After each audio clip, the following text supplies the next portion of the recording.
ये दुनिया एक स्टेज ते अदाकारें दी वस्ती है।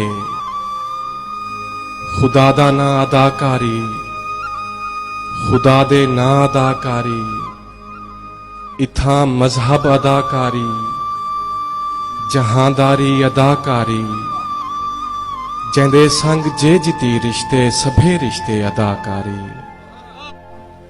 इथा नफरत अदाकारी, मोहब्बत भी अदाकारी। मगर अफसोस बहुत सारे इथा फनकार ए जै हैं जिन्हें को अपने फन कीते जेड़ा किरदार बख्शा गए उन्हें को वो पसंद ना हा। मगर अफसोस बहुत सारे इथा फनकार ए जै हैं जिन्हें को अपने फन कीते जेड़ा किरदार बख्शा गए उन्हें को वो पसंद ना हा। उन्हें विच मैडा ना भी है। फटे हुए वेस बेढंगा बदन पाके मैं एक शायर दा किरदारा, मैं मजहब दा अदाकारा, जहांदारी भी कीती है, मैं रिश्ते दी अदाकारी दा भी माहिर अदाकारा।